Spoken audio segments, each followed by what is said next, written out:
안녕하세요. 제시카입니다. 지난번에 이어서 오늘도 트럼프 당선인이 대통령이 되었을 때 어떠한 이민 정책 변화가 있을 수 있는지에 대해 알아보려고 하는데요. 오늘은 특히 불법 체류자들과 추방 대상자에 대한 정책 변화에 대해서 알아보겠습니다. 트럼프 당선인이 취임을 하는 즉시 추방이 급증할 것이라는 의견이 많은데요. 선거 때부터 미국과 멕시코 사이에 벽을 세운다는 등의 말을 계속하고 있는 트럼프 당선인이 대통령 취임 후에 취할 수 있는 행정 조치 리스트의 거의 절반 정도가 불법 이민자 추방에 대한 내용입니다.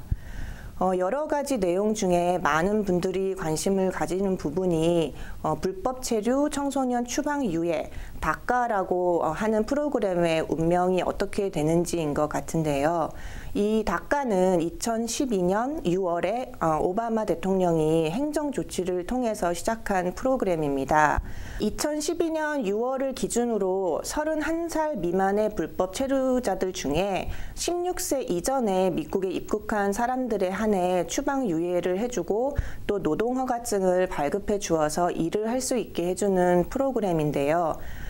이 프로그램을 통해 2012년부터 2016년까지 약 80만 명의 청소년들이 추방 유예 혜택과 또 일을 할 수 있는 노동허가서를 발급받을 수 있었습니다. 다카에 이어서 2014년에 시민권이나 영주권 자녀를 둔 신분이 없는 부모님들도 추방을 유예해 주자는 프로그램을 다파라고 하는 Deferred Action for Parents of Americans and Lawful Permanent Resident라는 프로그램을 시행하려고 했는데 텍사스주를 포함한 10개 주들이 행정명령 시행 중지 청구 소송을 내는 바람에 이거는 시행이 되지 못했었습니다. 사실 다카 프로그램이 실행되면서 가장 우려했던 부분은 다카를 신청함으로써 이 신청자의 개인 정보를 이민국에 알려주게 된다는 거였는데요. 다카를 신청함으로써 이민국은 어디에 누가 신분이 없는 상태로 살고 있는지 또 어디서 일을 하는지도 파악을 할 수 있기 때문입니다.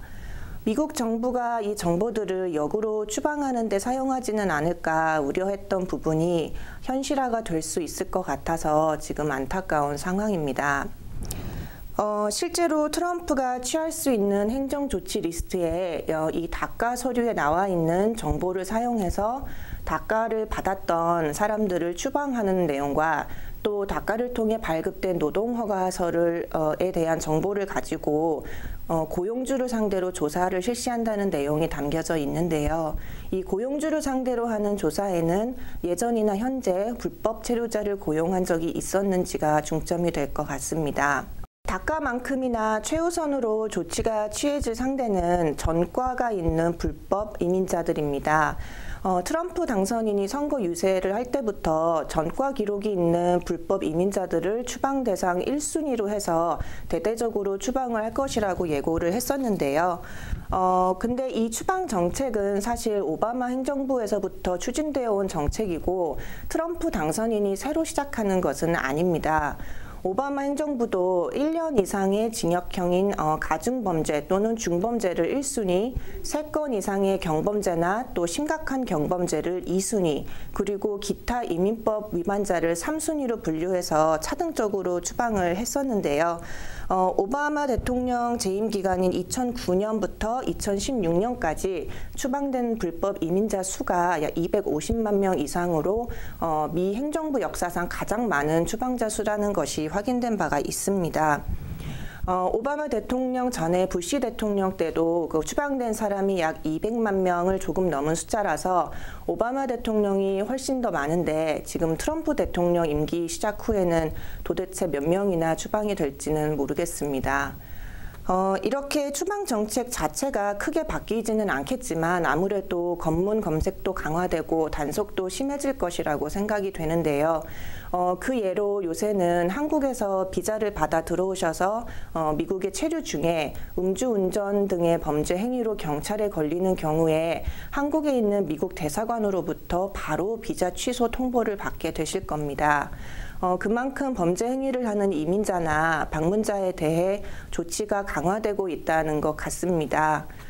또 하나 꼭 알아두셔야 하는 것은 미국 영주권자라도 범죄 행위를 저지를 경우에 추방 대상이 된다는 거 기억하시고요. 음주운전을 포함해서 다른 각종 범죄 행위를 저지르는 일이 있으면 안 되겠습니다.